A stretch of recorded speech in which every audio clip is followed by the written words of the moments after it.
Hello friends, welcome on my channel psychology world. और यहाँ हम बात कर रहे हैं एंटी साइकोलॉजी की। और यहाँ हमारा second unit research methodology and stats, इसके टॉपिक्स हम यहाँ पे कवर कर रहे हैं। हमारी पिछली वीडियोस में हमने बात की थी डिस्पर्सन के बारे में या फिर डेविएशन के बारे में, और हमने डेविएशन सेंट्रल टेंडेंसी के भी मेजरमेंट्स को हमने देख लिया और साथ ही साथ में हमने डेविएशन के भी मेजरमेंट्स को हमने देख लिया। इसके कैलकुलेशन पार्ट को भी हमने समझा था। और आज की इस वीडियो में हम बात करेंगे नॉर्मल प्रोबेबिलिटी कर्व के बारे में। This is very important in both paper first में भी इससे क्वेश्चंस आ चुके हैं, सेकेंड पेपर में भी ये बहुत ही इंपॉर्टेंट टॉपिक हो जाता है। आज की वीडियो में स्टार्ट करते हैं। Let's start. Normal probability curve, इसको शॉर्ट में हम एनपीसी कहते हैं और इसको हिंदी में हम प्रसामान्य संभाव्यता वक्र कहा जाता है। बहुत ही सिंपल है, आपने पढ़ा भी होगा, बहुत ही इजी है। यहाँ हम देखते हैं कि प्रसामान्य संभाव्यता वक्र को क्या क्या कहा जाता है। तो देखिए, प्रसामान्य संभाव्यता वक्र को प्रसामान्य वक्र भी कहा जाता है, वितरण वक्र भी कहा जाता है। डिस्ट्रीब्यूशन इंग्लिश में अगर हम बात करें तो इसको हम प्रोबेबिलिटी कर्व भी कहते हैं, डिस्ट्रीब्यूशन कर्व भी कहा जाता है, नॉर्मल प्रोबेबिलिटी कर्व भी कहा जाता है। और इसकी ग्राफीय प्रस्तुति को, मतलब जब इसको ग्राफ के रूप में डिफाइन किया जाता है तो इसको प्रसामान्य वक्र या फिर प्रसामान्य वितरण वक्र या फिर प्रसामान्य संभाव्यता वक्र कहा जाता है। इतना सारा नेम याद रखने से अच्छा है कि आप सिंपल सा ध्यान में रखें, नॉर्मल प्रोबेबिलिटी कर्व एनपीसी। आगे इसकी कुछ डेफिनेशंस को हम देख लेते हैं। कुछ डेफिनेशंस दिए गए हैं स्कॉलर्स के द्वारा। तो यहाँ पर सबसे पहला डेफिनेशन हम देखते हैं कि गैरेट के द्वारा दिया गया 2007 में। और गैरेट बतलाते हैं, the bell shaped figure is called the normal probability curve. Means जो घंटी के तरह की आकृति वाली जो कर्व होती है उसी को नॉर्मल प्रोबेबिलिटी कर्व कहा जाता है। ये होता क्या है इसको हम आगे अभी डिस्कस करेंगे। आगे एक और डेफिनेशन दी हुई है, चैपलिन ने दी हुई है 1975 में। ये कहते हैं प्रसामान्य संभाव्यता वक्र वह वक्र है जो बारंबारता को इस प्रकार चित्रित करता है कि उसके साथ घटित होने वाला चर संयोग के नियमों के द्वारा संचालित होता है। मीन्स यहाँ पर गैरेट ने बहुत ही इजी वे में इसको डिफ़ाइन किया है। और आगे हम देखते हैं कि चैपलिन इसको थोड़ा सा अलग तरह से डिफ़ाइन करते हैं। यहाँ मैं बता दूँ आपको, ये इतना इम्पॉर्टेंट टॉपिक है कि ये इंटरव्यूज़ में भी इससे क्वेश्चंस आपके पूछे जाते हैं और बहुत ही सिंपल है। लेकिन इसमें इंटरव्यूई को कंफ्यूज करना बहुत ही सिंपल होता है, इसलिए आप इसको बिल्कुल ध्यान से पढ़ें। और इसकी कोई भी एक डेफिनेशन हिंदी में या फिर इंग्लिश में किसी भी एक स्कॉलर की डेफिनेशन आप बिल्कुल ही याद रखें। सिर्फ इसी टॉपिक की नहीं, किसी भी टॉपिक की मैं बात करूँ तो आपको एक डेफिनेशन बिल्कुल ही ध्यान में होनी चाहिए। और आगे हम देखते हैं, नेक्स्ट डेफिनेशन दी हुई है पीटर स्ट्रेटोन एंड निकी हॉस के द्वारा 1991 में दी गई है। और ये बतलाते हैं, प्रसामान्य वक्र वह वक्र है जिसका निर्माण तब होता है जब सामान्य रूप से वितरित जनसंख्या से प्राप्त आंकड़े बारंबारता तालिका के रूप में आलेखित होते हैं। मीन्स ये भी उसी तरह से डिफाइन करते हैं कि ये तब बनाया जाता है जब एक नॉर्मल जो पॉपुलेशन होती है, नॉर्मली डिस्ट्रीब्यूटेड जो पॉपुलेशन होती है, उससे जो डेटास कलेक्ट किए जाते हैं उसको जब एक ग्राफ के रूप में डिफाइन किया जाता है तो उसी को एनपीसी कहा जाता है। और यहाँ पर आगे हम देखते हैं कि हमने ये 3-4 डेफिनेशंस हमने देखी। अब इसको जब हम विश्लेषण करते हैं, इसको विश्लेषित करते हैं, तो यहाँ पे हम देखते हैं कि प्रसामान्य वक्र जो होता है वो घंटाकार होता है। घंटाकार मतलब बेल शेप्ड होता है। मीन्स इसका जो फिगर होता है वो कुछ बेल की तरह, घंटी की तरह हमें लगेगी। और आगे देखते हैं, यह संयोग के नियमों द्वारा संचालित होता है और इसका निर्माण तब होता है जब जनसंख्या से प्राप्त आंकड़े बारंबारता तालिका के रूप में आलेखित होते हैं। मीन्स ये तब जब नॉर्मली डिस्ट्रीब्यूटेड पॉपुलेशन होती है तब, और जब उससे जो प्राप्त डेटाज होते हैं उसको जब ग्राफ के रूप में डिफाइन किया जाता है तब उसी को एनपीसी नॉर्मल प्रोबेबिलिटी कर्व कहा जाता है। ये तो इसकी डेफिनेशंस हो गई। आई होप आपको अब तक थोड़ा थोड़ा क्लियर हो गया होगा कि एनपीसी क्या है। और आगे हम इसके कैरेक्टरिस्टिक्स के बारे में देख लेते हैं। This is very important points. और यहाँ पर हम देखते हैं कि प्रसामान्य वक्र को गाउसियन वक्र भी कहा जाता है। This is very important. ये सीधा सीधा क्वेश्चन एग्जाम में नहीं आता है क्योंकि ये नेट का पेपर है, यहाँ कभी भी सीधे क्वेश्चंस आपके नहीं आएंगे। गाउसियन वक्र क्या है? ये गाउसियन वक्र करके क्वेश्चन पहले भी आ चुका है, मुझे ध्यान नहीं है कि पेपर 1 में आया है या पेपर 2 में आया है, लेकिन ये क्वेश्चन बिल्कुल गाउसियन वक्र क्या है ये आ चुका है। इसलिए थ्योरेटिकल पार्ट, क्योंकि स्टैट्स के कैलकुलेशन आपको नेट में नहीं करने होंगे, यहाँ पर ऑब्जेक्टिव टाइप क्वेश्चंस होते हैं, इसलिए इसके थ्योरेटिकल पार्ट को आप जितना पढ़ सकते हैं आप उतना ज़्यादा इसको पढ़ लें। जितने भी बुक से पढ़ सकते हैं उतने बुक से आप इसको पढ़ सकते हैं। यहाँ हम देखते हैं कि प्रसामान्य वक्र को गाउसियन वक्र कहा जाता है, वेरी वेरी इंपॉर्टेंट। और क्योंकि कार्ल फ्रेडरिक गॉस ने इस वक्र का उपयोग नक्षत्र शास्त्र की समस्याओं के समाधान में किया था। मीन्स ये भी ध्यान में रखना है कि एनपीसी को दिया किसने था, एनपीसी को किसने बनाया था, इसको किसने इसका इन्वेंशन किया था, तो कार्ल फ्रेडरिक गॉस हैं और इन्हीं के नाम पे गाउसियन वक्र पढ़ा है। ये इनका जो टाइटल है गॉस, इसी से गाउसियन वक्र ये नाम यहाँ पर पड़ा है। तो ये आपको बिल्कुल ये नेम ध्यान में रखना है। और ये क्या करते थे, ये नक्षत्र शास्त्र में मतलब वो तारों की जो गणना होती है उस तरह से उसके लिए इन्होंने इसको निर्मित किया था, लेकिन आज स्टैटिक्स में इसका बहुत ही ब्रॉड यूज़ अप किया जाने लगा है। और इसके हम कुछ कैरेक्टरिस्टिक्स के बारे में देख लेते हैं। सबसे पहले तो हम इसके बेल शेप्ड फिगर को देखते हैं कि यहाँ पर प्रसामान्य वक्र देखने में घंटी के आकार का होता है, इसलिए गैरेट ने इसे घंटाकार चित्र को प्रसामान्य वक्र कहा है। जो गैरेट की डेफिनेशन हमने देखी कि उन्होंने बेल शेप्ड फिगर को ही एनपीसी कहा हुआ है। तो ये इसकी सबसे बड़ी इसकी विशेषता हम कह सकते हैं, इसकी सबसे बड़ी प्रॉपर्टीज़ है। और इसका फिगर कैसा होता है ये भी हम देख लेते हैं। इसका फिगर कुछ इस तरह का होता है, ये बिल्कुल बेल शेप्ड कर्व है। इसी फिगर से ही आपको ये सारे पॉइंट जितने भी कैरेक्टरिस्टिक्स दे रखे हैं वो क्लियर हो जाएंगे। ये बिल्कुल बेल शेप्ड एक आकृति है, एक फिगर है। और यहाँ पर आपको देखना है कि ये टच नहीं हुआ है, ये बिल्कुल अनंत, हम कह सकते हैं कि अनंत तक ये डिनोट करता है। ये बिल्कुल भी नीचे टच नहीं है, ये थोड़ा सा गैप इसमें दिया हुआ है। इसमें क्या होता है कि ये बिल्कुल बैलेंस्ड होता है। ये तो थोड़ा सा मेरी ड्राइंग अच्छी नहीं है इसलिए अच्छे से ये बन नहीं पाया है। ये बिल्कुल ही बैलेंस्ड होता है, मीन्स बिल्कुल ये मिड पॉइंट यहाँ पर ये आएगा। अगर इसको हम आधा आधा कर दें तो जितना पार्ट इधर होगा उतना ही पार्ट इसका इधर भी होगा।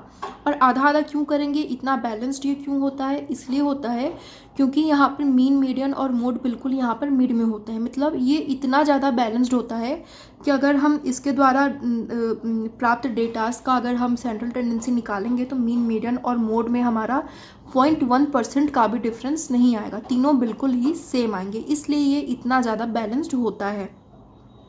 इसके बाद हम देखते हैं कि यहाँ पर मिड से आगे इसको प्लस से डिनोट किया जाता है और मिड से पीछे इसको माइनस में डिनोट किया जाता है। और ऐसा माना जाता है कि जो सबसे ज़्यादा पॉपुलेशन होती है वो यहाँ से यहाँ तक में पाई जाती है। मीन्स ये फिगर अच्छे से बन नहीं पाया है, बट आई होप आपको ये क्लियर हो रहा होगा, बुक में भी आपको ये मिल जाएगा। सबसे ज़्यादा जो पॉपुलेशन पाई जाती है वो यहीं तक में पाई जाती है। जैसे इसको एक एग्जांपल के थ्रू हम समझ सकते हैं, जैसे किसी भी क्लास में अगर 50 बच्चे हैं, 50 स्टूडेंट्स हैं, तो वहाँ पर हम देखते हैं कि कुछ बच्चे बहुत तेज़ होते हैं, बहुत ब्रिलियंट होते हैं, कुछ भी पूछ लो वो फटाफट उसका आंसर उनको पता होता है। जो सिलेबस अभी कवर नहीं भी हुआ है, नहीं भी पढ़ाया गया है, उसके बारे में भी वो बता देते हैं।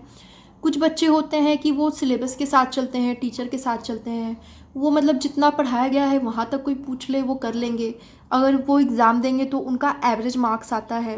कुछ बच्चे होते हैं जिनको कुछ भी समझ में नहीं आता, अगर वैसे बच्चे अगर एक्स्ट्रा ट्यूशन्स भी लेते हैं फिर भी बहुत अच्छा परफॉर्मेंस नहीं कर पाते हैं। तो वो तो इंडिविजुअल डिफरेंस होता है, इसके चलते ऐसा होता है, तो वो एक अलग टॉपिक हो जाता है।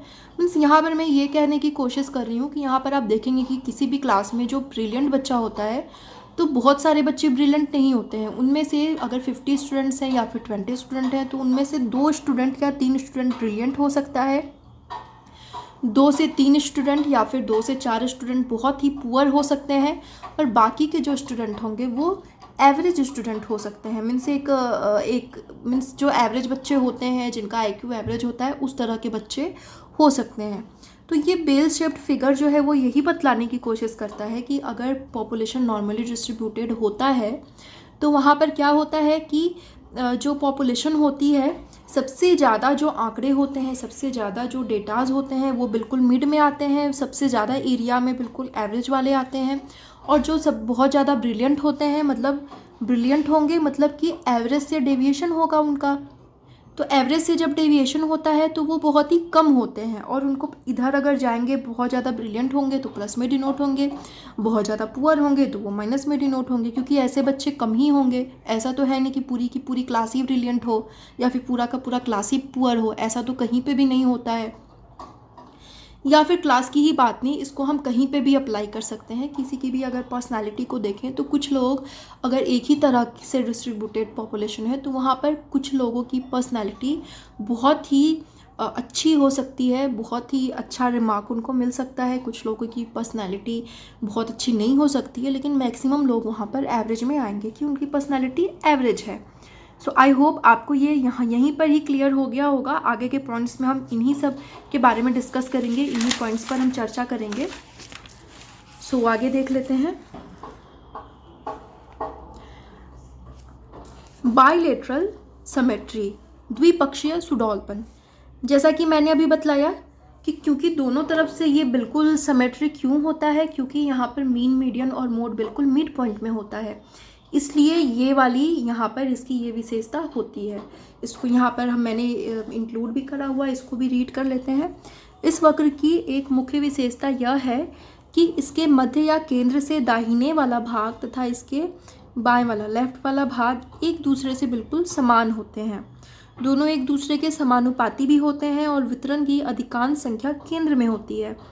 मध्य बिंदु से जैसे जैसे हम राइट की तरफ बढ़ते हैं वैसे वैसे वितरण की संख्या घटती जाती है, इसलिए वक्र एक विशेष अनुपात में गिरता है। और इसी तरह से केंद्र से बाईं ओर बढ़ने पर, लेफ्ट साइड में बढ़ने पर ठीक उसी अनुपात में जो डिस्ट्रीब्यूशन की संख्या होती है वो घटती है।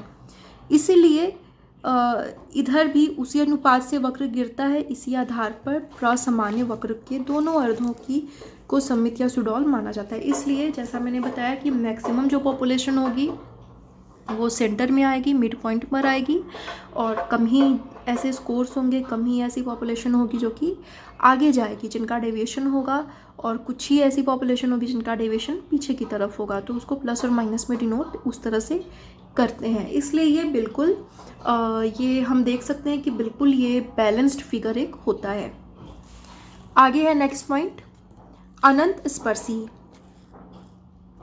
जैसा मैंने अभी बताया आपको कि इसकी एक विशेषता यह भी है कि यह वक्र अनंत स्पर्शी होता है, अर्थात वक्र केंद्र की दोनों ओर गिरते गिरते अपनी आधार रेखा तक पहुंचती है, किंतु कभी भी उससे टच नहीं होती है। गणितीय भाषा में कह सकते हैं वह अपनी आधार रेखा से अनंत पर मिलता है। मतलब मैथमेटिकल लैंग्वेज में हमने पढ़ा हुआ है अनंत पर मिलना मतलब कभी भी नहीं मिलना। तो यहाँ पर जो बेल शेप्ड फिगर है वो अपनी जो उसकी जो बेस लाइन है, आधार रेखा है, उससे वो अनंत पे मिलती है, मतलब उसे कभी भी टच नहीं होती है। और आगे देखते हैं, जैसे यहाँ पर ये बना हुआ भी है, ये कुछ इस तरह का ये शेप है, और यहाँ पर हम देखते हैं कि सबसे ज़्यादा पॉपुलेशन मिड में आता है, यहाँ से यहाँ तक में आता है। कम ही ऐसी पॉपुलेशन होती है जो आगे जाती है, कम ही पॉपुलेशन होती है जो बहुत ही डल होती है, और उससे भी कम होती है जो कि बहुत ज़्यादा, जैसे आइंस्टाइन थे, वो बिल्कुल विरले ही ऐसे लोग मिलते हैं, और किसी शताब्दी में, किसी सेंचुरी में ऐसे लोग बिल्कुल जन्म ले लेते हैं। तो वैसे लोग बहुत कम होते हैं, और बिल्कुल ही जो डल होते हैं वैसे लोग भी बहुत ही कम होते हैं। आगे हम देखते हैं यूनी मॉडल फिगर, एक बहुलकी चित्र। इसमें हम देखते हैं प्रसामान्य वक्र एक बहुलकी चित्र होता है। इसमें केंद्रीय प्रवृत्ति की तीनों माप अर्थात मीन, मीडियन और मोड बिल्कुल केंद्र में होते हैं, सेंटर में होते हैं, इसलिए इन तीनों में शून्य अंतर होता है, इसलिए वक्र बैलेंस्ड दिखता है। मीन्स यूनी मॉडल फिगर का क्या मतलब है, यहाँ पर सेंट्रल टेंडेंसी बिल्कुल सेम होगी, मीन, मीडियन, मोड बिल्कुल बीच में होगा और बिल्कुल ही सेम होगा। आगे देखते हैं areas under the normal curve. यह माना जाता है कि प्रसामान्य वक्र के अंतर्गत कुल क्षेत्र 1000 का होता है, और इस आधार पर कुल क्षेत्र के भिन्नात्मक भागों का परिकलन बहुत ही आसानी से संभव होता है। मीन्स ऐसा माना जाता है कि ये जो पूरा एरिया है, इसको 1000 का एरिया इसमें माना जा सकता है, एज्यूम किया जा सकता है। और हम जब इसको एज्यूम कर लेते हैं 1000 एरिया, तो फिर यहाँ पर हमारा कैलकुलेशन भी इजी हो जाता है। इसमें से हमारा 800 जो है वो यहाँ आ जाएगा, थोड़ा सा 150 तक यहाँ चला जाएगा, 50 यहाँ हो जाएगा, 150 यहाँ, 50 यहाँ, इस तरह से ये कैलकुलेट होता है। आगे हम देखते हैं relationship among the constants of normal curve. Means यहाँ पर प्रसामान्य वक्र के स्थिरांकों में संबंध, क्योंकि केंद्रीय वक्र में प्रसामान्य वक्र में केंद्रीय प्रवृत्ति अर्थात मीन, मीडियन और मोड बिल्कुल सेम होता है, मध्य बिंदु में होता है, और संख्यात्मक रूप से तीनों बराबर होते हैं। मीन्स बिल्कुल एक जगह होते हैं और बिल्कुल सेम होते हैं। और जहाँ तक केंद्रीय विचलनशीलता की मापों का प्रश्न है, तो उनका भिन्नात्मक स्थिर संबंध वक्र के कुल क्षेत्र में होता है। वक्र की आधार रेखा 6 मानक विचलन में विभाजित होती है, यानी +3 और +- जैसा मैंने पहले भी बताया। और 1 SD माध्य से ऊपर तथा 1 SD माध्य से नीचे के बीच अर्थात +-1 SD के बीच मध्य 2/3 तक केसेस गिरते हैं, और माध्य तथा +-2 SD के बीच में वितरण के 95.44% यहाँ पर केसेस आते हैं, तथा प्लस तथा -3 SD के बीच में वितरण का 99.7% यानी कि 100% केसेस यहाँ पर गिरते हैं। जैसा मैंने बताया, यहाँ पर सबसे ज़्यादा जो स्कोर होता है, यहाँ पर हम ये देख रहे हैं कि ये बिल्कुल बैलेंस्ड ये कर्व होता है, और यहाँ पर इस पूरे एरिया को 1000 एरिया का माना जाता है। सबसे ज़्यादा जो परसेंटेज होता है वो यहाँ पर आता है, बहुत कम परसेंट यहाँ से यहाँ तक, यहाँ से यहाँ तक, उससे भी कम परसेंटेज आपके यहाँ से यहाँ तक और यहाँ से यहाँ तक के होते हैं। आगे देखते हैं, नेक्स्ट पॉइंट हम यहाँ पे देखते हैं प्रैक्टिकल यूटिलिटी।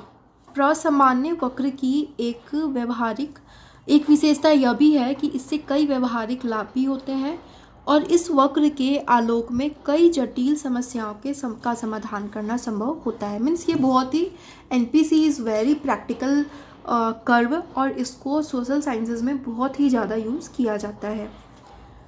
और लास्ट पॉइंट है, आई थिंक ये लास्ट पॉइंट हम देख लेते हैं, वक्र का शिखर बिंदु वक्र के ठीक बीचों बीच होता है, अर्थात प्रसामान्य संभाव्यता वक्र की सर्वाधिक आवृत्तियाँ वक्र के बीचों बीच होती हैं। ये आवृत्तियों के दाईं और बाईं ओर क्रमशः समान रूप से कम होती चली जाती हैं, और वक्र दोनों छोरों पर बहुत कम आवृत्ति का होता है। मीन्स यहाँ पर हम देखते हैं कि जो इसका बिल्कुल मिड पॉइंट होता है, शिखर बिंदु या मिड पॉइंट होता है, जिसको कि x से डिनोट किया जाता है, और x से आगे जाते हैं तो वही +1 SD, +2 SD, +3 SD, ये आगे 3 और पीछे 3 तक होते हैं। टोटल ये जो डेविएशन होता है वो 6 डेविएशन तक इसमें हो सकता है, जिसमें कि +3 जो होता है वो पॉजिटिव होता है, और 3 डेविएशन जो होता है वो नेगेटिव होता है। तो यही है आपका नॉर्मल प्रोबेबिलिटी कर्व। इसके थ्योरेटिकल पार्ट को आप बिल्कुल ध्यान में रखें, और यहाँ पर ये कंप्लीट होता है। इसमें 2 पॉइंट आपके और भी आएंगे, जिसको कि हम नेक्स्ट वीडियो में डिस्कस करेंगे। आज की वीडियो को मैं यहीं तक रखती हूँ। आज के लिए इतना ही। अगर वीडियो आपको अच्छी लगे तो आप लाइक कर दें, अपने फ्रेंड सर्कल में या जिन्हें भी नीड हो उनको आप शेयर कर सकते हैं। साथ ही आपने अगर चैनल को सब्सक्राइब नहीं किया है तो आप मेरे चैनल को सब्सक्राइब भी कर लें। सो आज के लिए इतना ही। Thank you so much.